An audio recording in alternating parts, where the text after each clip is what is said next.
Gervonta "the Tank" Davis.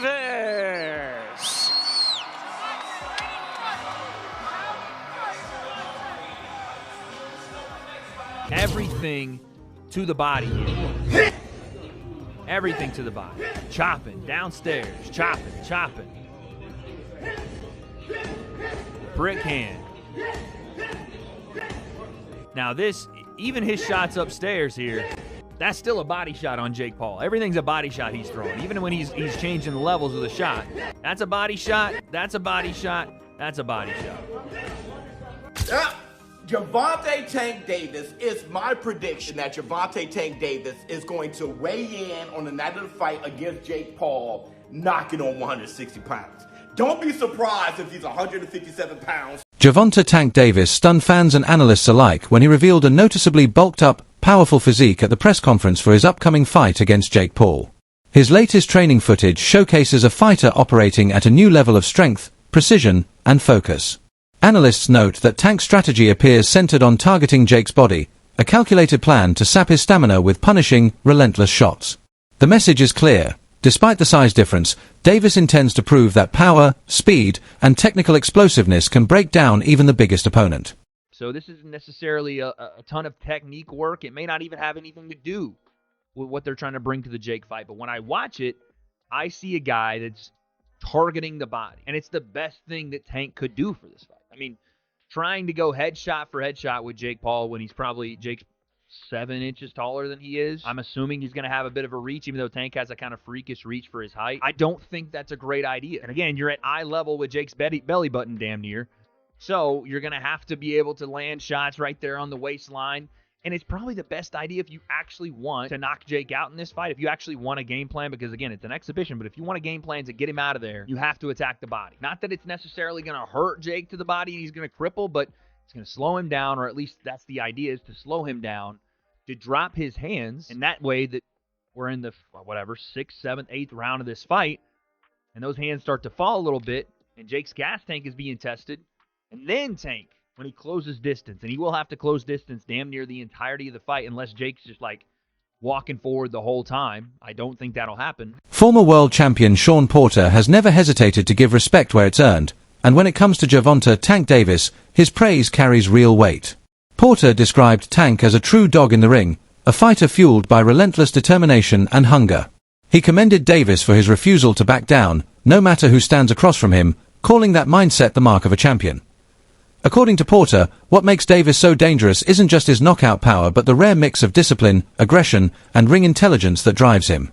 Tank, he said, embodies the essence of a real fighter, someone who thrives under pressure, embraces every challenge, and steps into the ring not just to win, but to fight with passion and purpose. And the thing that I really appreciate about Tank is he's a dog. That kind of that what he just said, you can put them earmuffs up and go at it. He kind of will assess you as well, and whatever he needs to do, he'll do it, so. Right.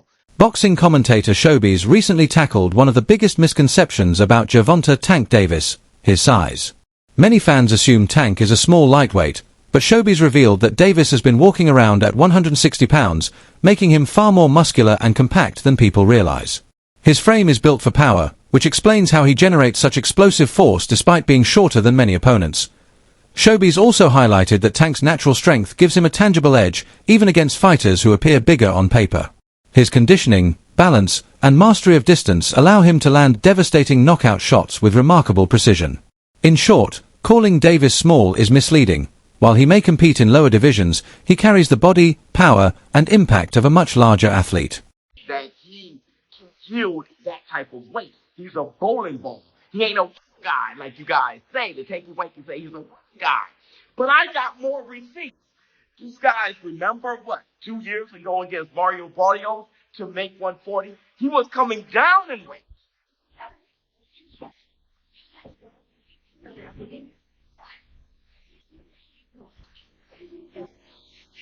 144.1. Weighing in at 144 plus. I even got more receipts for you guys. Remember against Ryan Garcia, right? You saw him bashing on Nike cakes and all kind of Skittles and shit, for the whole access with him versus Ryan Garcia. I think this was like episode 2 or something. It was hilarious. But he goes in the store and they have to weigh him. And in that store, he weighs 150 pounds. Yeah, thank you. How much I weigh? 154. 154? Yes, sir. All right, weigh me one more time. Alright, 150. 150? Why this on? All right, bet. The most famous audio leak that the War Room made famous that we sent out and it went viral when King Tank said that Gervonta Tank Davis walks around at 160 pounds. He ain't gonna never want to fight at 135 again. He can walk around with him. Walk around?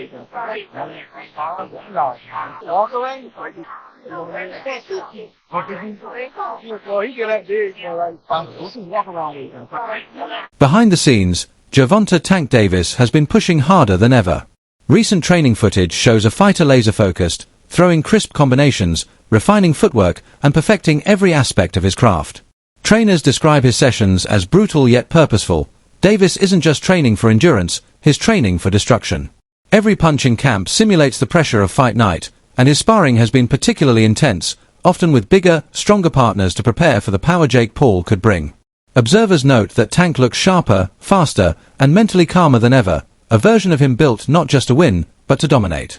This level of preparation is what separates a boxer from a superstar, and Tank appears ready to prove it once again. At the same time, discussions about Davis's future have sparked debate. Clarissa Shields and other boxing voices have questioned his talk of potential retirement after the Paul fight. Shields argued that if Tank truly considers himself one of the best, he shouldn't step away without facing top-tier fighters like Shakur Stevenson and Teofimo Lopez, both of whom have openly called him out. Critics warn that skipping these challenges could give the impression that he's avoiding true competition. On the other hand, supporters point out that Shields may be overlooking the mental and emotional toll Tank has carried recently, a factor that will inevitably influence his next steps in the sport. I don't care what nobody say. Gervonta got skills out this world. He's a scary dude. He's scary. Ain't no way he said he's supposed to come back and get Shakur, Devin, Ryan, Teofimo, whoop all these. He like, I'm about to retire after I fight Jay. No, I don't let nobody talk about me like that. The way that Shakur disrespect him, the way that Devin talked to him, the way that Ryan, he already knocked out Ryan. The way that these dudes be talking, he supposed to come back and get them. He the man, right? He where everybody say is the best. I ain't leaving no food on the table. When I'm done boxing, I'm whooping all these girls. They all getting beat. You said you can beat me? Oh, okay, I'm gonna figure out where to get you. You just wait. Leonard Ellaby, longtime advisor to Gervonta Tank Davis, offered a rare glimpse into the boxer's state of mind. Ellaby revealed that at one point, Tank wasn't mentally ready to face Lamont Roach due to significant personal struggles. Davis had been navigating emotionally draining challenges that left him depleted, making it unwise to step into another fight at that time. Rather than forcing himself into the ring, he chose to focus on recovery and regaining balance. Ellaby emphasized that while many view Tank as an unstoppable force, it's easy to forget he's human, facing family issues, public criticism, and the pressures of fame. His advisor's insight underscores that Tank's decisions are not about fear or avoidance but about safeguarding his mental well-being while still striving for greatness. Leonard Ellerby said, to tell you the truth. In one of his most candid interviews, Gervonta Tank Davis revealed that his journey into boxing wasn't originally about championship belts or global recognition. What drew him to the sport was a drive to escape his circumstances.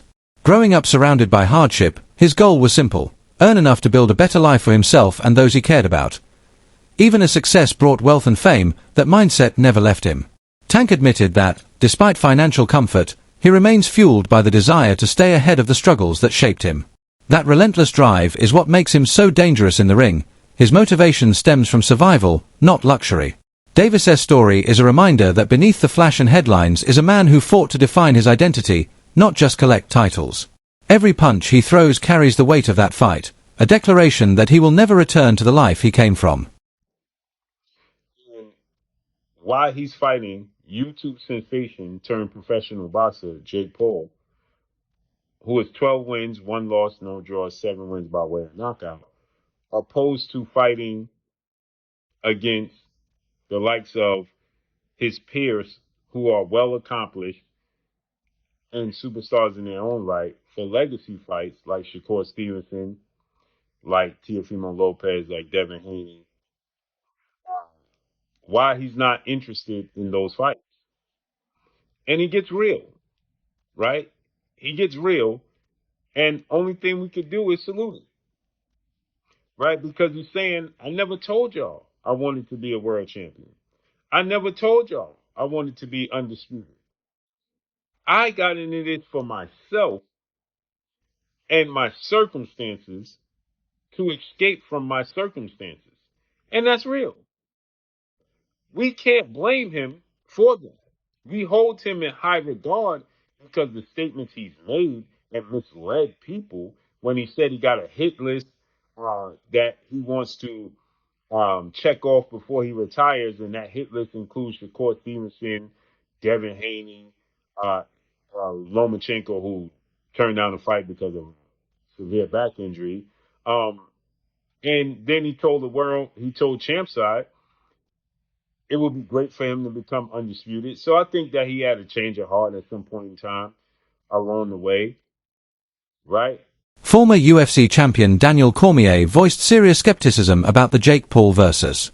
Gervonta Tank Davis matchup. Watching the promotional build-up, he admitted the fight seems more like a media spectacle than a legitimate sporting contest. Cormier highlighted the significant size difference, noting that while Davis is exceptionally skilled, the natural weight gap could create an unbalanced fight. His concern goes beyond the two fighters. Cormier worries that such mismatches could erode boxing's credibility, turning the sport into more of a show than a competition. He stressed that his critique isn't dismissive of either athlete but stems from a desire to protect the sport's integrity. According to Cormier, boxing should remain structured around skill, weight, and merit, not just attention-grabbing headlines. The fighters held their first press conference yesterday, marking the official start of the promotion. Jake Paul. Yesterday they had their first press conference. One of the most recognizable things is Jake Paul is huge compared to Gervonta Davis. And two, Gervonta Davis don't even know what weight they fighting, D. Maximum weight of 195 pounds for this exhibition. The fight will be contested over 10 3-minute rounds. The fight is 195 pounds, Tank, as you know. DC, I watched this, and we have our priorities way misplaced when we're talking about boxing. Like, everybody's complaining about this Ali act and all. Like, how is something like this allowed to happen? How is Jake Paul allowed to fight Gervonta Davis? It's completely unfair. It is completely just, I can't say the word that I want to say because I don't want to get canceled, but this fight should not be happening, and the press conference was embarrassing. Gervonta Davis should not have a mic in front of him. It was absolutely embarrassing watching this thing. See, why? Why, D? Just the fact that, like, every time when Jake Paul would say something to Gervonta Davis, he didn't know how to answer it. He was comparing himself to, like, P. Diddy at moments, and I was like, oh my God, get a mic away from this guy. This fight shouldn't be happening. And then he didn't even know what weight they were fighting. He's like, I thought That's it was bad, D. 195. That was the craziest thing. That was the thing that stood out to me the most. Was that when they go, the rehydration limit or something is 195. And he goes, wait, thought it was 190.